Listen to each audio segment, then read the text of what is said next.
Good morning. Today is day 3 of my Job Search Accelerator.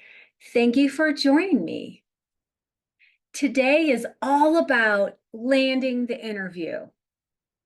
A job search is really just a big marketing effort, and you are a personal brand. I want to pause for a second and state the obvious. The easiest way to land an interview is to have someone hand your resume with a glowing recommendation right to the hiring manager. But not all of us have that situation. If you're here, you probably don't have that yet. Today, I'm going to set you up so you can learn and understand how to position yourself to be in that situation. All right. Before we dive in, I want to check in with you and see how your homework is going, because if you have not kept up with the homework, it's going to be hard to really do all the stuff today. On day 1, we talked about identifying that intersection of your passions and your skills, because those top skills command top dollar. And if you're passionate about doing those top skills, that's going to get you into a job, into a career that's energy creating and something that you are going to knock out of the park. You cannot write your unique value proposition statement or your brand marketing statement without knowing what it is that you want and what you're looking for. So if these things aren't done, then go back to my recording of day 1 and download the Spark worksheet so that you can get this stuff done and be able to be clearer on writing your marketing documents. And yesterday we talked about, in day 2, how do you get organized in your search and how to know what job search activities to prioritize when. All right, so let's face it, we're all here to land interviews. Are you ready to concisely explain who you are, how you solve problems, and what job you're looking for? And when you get in this interview, are you ready to demonstrate that you not only understand this company or organization's problems, but you have specific examples from your work history of how you've already done this? Those are the 2 steps to landing a job. It takes some effort to get to the point where you can answer these questions. And I hope that the lessons and exercises that you did on day 1 and day 2 are starting to get those ideas flowing for you. And today we're going to get more into the process. Now, remember, there is a LinkedIn group associated with this accelerator. It's called Career Accelerators. I will link it up in the chat after this presentation and put it in the show notes. Go ahead and hop in the group so that you can ask questions specifically or get more tips and tricks. All right. You are a brand. And as I mentioned, you need to be able to understand who you are and how you solve problems. Excuse me. Companies and even organizations, at the end of the day, they don't really care about you. They care about what you can do for them. And when you cease to be useful, we've seen it happen to lots of people. You're out, you're gone. Nonprofits, I've seen it happen. Corporations, we've seen it happen. Hard reality, but truth. So how do you figure out what is your brand? All right, first, you can look out. You can define your target audience. You might want to work at with an industry that has a good mission focused. You might want to work with bankers. You might want to work with finance, whatever. You can define your audience. If you know you want to work in a specific industry, how do you need to position yourself to get there? What experiences do you need to put front and center? Learn to speak their language. Use their words. Understand their needs and pain points, and research the challenges and aspirations to gain insights and how you can add value to the company and organization. All right. So another thing to consider, if you're an IT professional, that doesn't mean you have to work in tech. Every organization needs some sort of IT support. So, you may not want to work at a startup or in tech. You might want to work at an HR company or a nonprofit. So, understanding where you want to be, what climate. Then next, conduct that market research. And then find the jobs that you like, find people who have those jobs, look at their LinkedIn profiles, reverse engineer how you get there. This next job might be an intermediate step to a bigger step. You can also do informational interviews with industry professionals. You can seek their perspective and gain understanding of what it takes to get to that. People are so generous with their time. Show interest and ask them for advice. People will help. All right. Another way to figure this out. Identify your unique selling points. So back at day one, we talked about doing the reflection, the Spark worksheet, understanding your top 3 to 5 professional career moments, doing that Spark worksheet, doing some extra career journaling, thinking back on just your career as a whole, looking at how you made decisions and what doors were open and how you flowed. You might remember, oh, okay, I read a journal article, I talked to someone, and that opened a door. It opened my eyes to possibilities. You can also ask family members, former employees to do 360 reviews. I found this to be really interesting. Even something as simple as posting on your social, you see me as, and people post a couple words.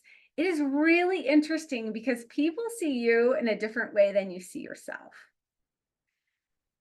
Also, there are coaches, myself, and others that can help you go through this process and figure this stuff out. And there are also unexpected places that you can look towards. Do you have any of your old employee reviews? Pull them out. Do you have the job listings for your current position, your past positions? Look at them, pull them out, pull out keywords, buzzwords, things that when you read it, you're like, oh yeah, that I love doing that. Oh, I remember when I did that. Oh, I would love to do that again. Pull those things out. Your kudos file. If you do not have a kudos file, you need to have one, and you need to have it in several places.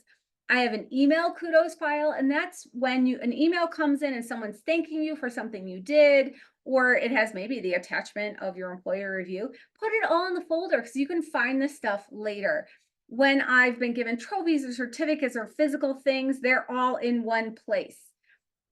When people send me social media, reviews or DMs or anything else, I just screenshot them and put them in a folder. Your kudos file is helpful in many ways. A job search is difficult. The ebb and flow of a career is difficult. And when you're feeling down and stressed out, you can pull this out and just remind yourself how awesome you are. Also, right now, go back and look at it and see those moments when people reached out to you and saw your brilliance. These are the things that are going to command top dollar in your next move. What is your purpose? What lights you up throughout the day? What do you do when you don't have to do anything? Start to notice this stuff and jot it down. There's online tools and assessments, Clifton Strengths Finders. There's tons of these different tools you can do. Also, can you go out and do some sort of transformative experience? Go on a retreat, take a course, read a book, enroll in a Mind Valley app, whatever, something just to try to open your mind, slow down. That is when the downloads happen. All right. Let's see. All right. All of these things. Use paper if you're a paper person. Use a document or whatever you have to just jot down this stuff. It doesn't need to be pretty. It can be pieces of job listings from your kudos file. When you looked at someone's profile, like just throw it all down in a Word document. This fodder is going to be used in different places around your brand documents.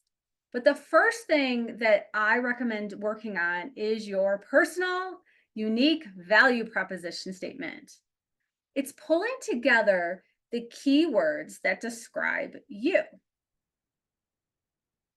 Your unique value proposition is a powerful hook that communicates your unique delivered benefit.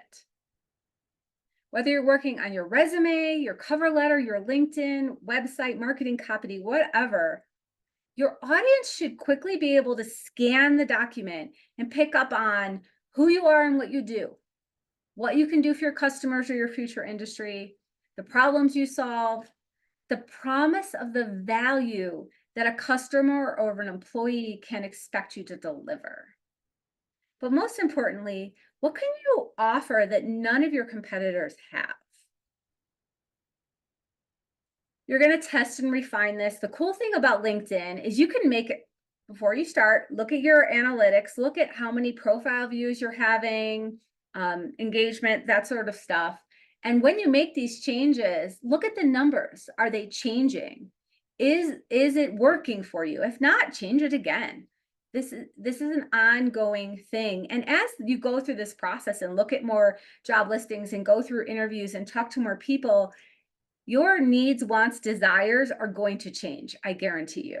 You're going to get more clear and concise. All right. Next slide. I lost it. Sorry. Okay. Your unique value proposition is not necessarily about being better than others.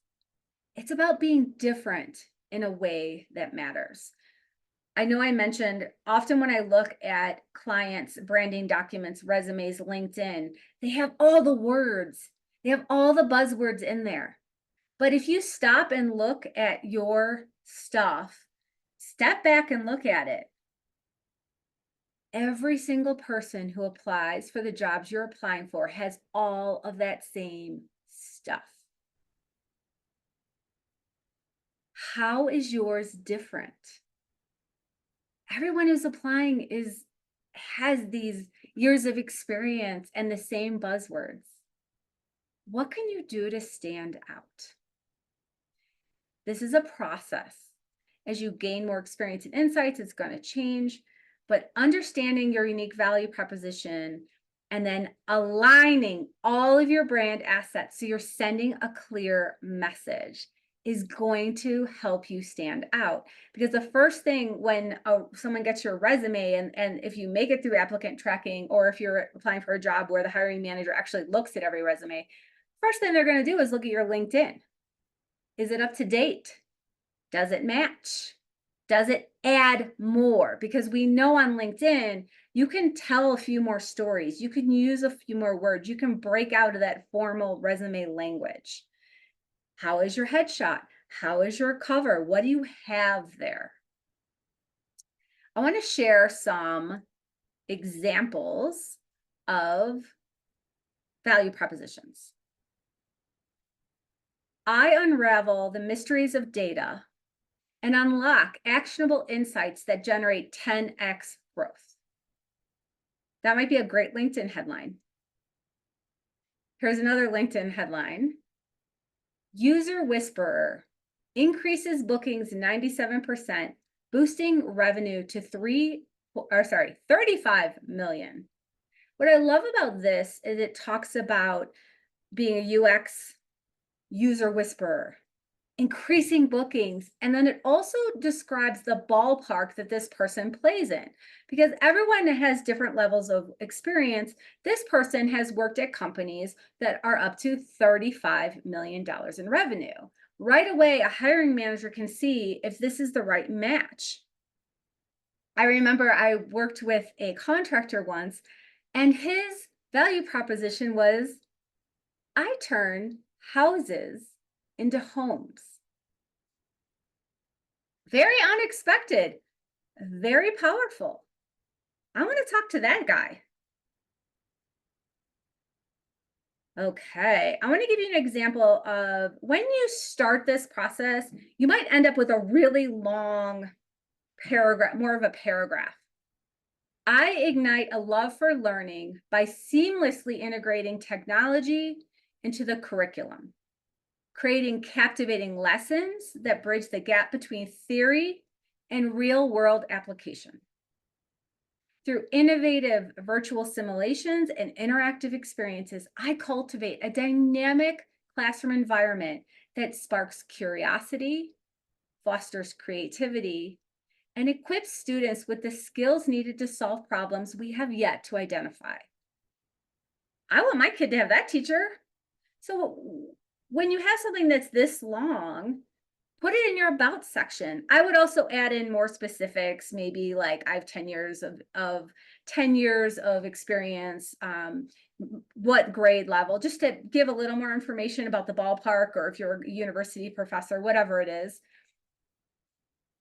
Then use AI, take this paragraph, this thing that you've managed to write, put it into AI and say, can you please break this down to a 1-sentence value proposition? I did this 10 minutes before this session, and this is what it came up with. I ignite learning by integrating technology into lessons that bridge theory and real-world application, sparking curiosity and future-ready skills. May not quite be there yet as far as a headline, because headlines are short, but I can see the excitement about this teacher, not afraid to integrate technology, bridging theory and real world application. Do you see how this works? In addition to having all of his regular certifications and years of experience and that sort of stuff. All right. So you align all your brand assets, because guarantee people are going to be looking at these different things.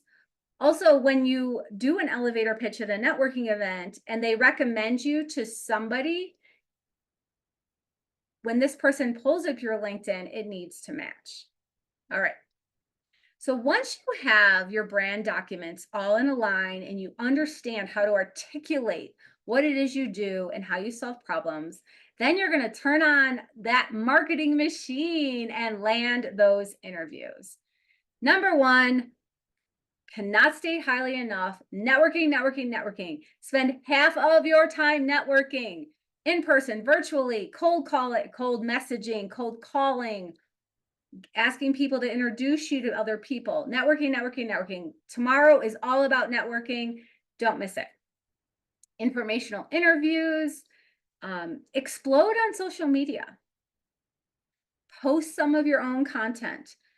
Bookmark 10 people who are in your industry, influencers or just employees at companies that you want to work at, and once or twice a week, go to their activity and comment, add value, show that you play in the same ballpark and that you align with them. Become a known entity to them.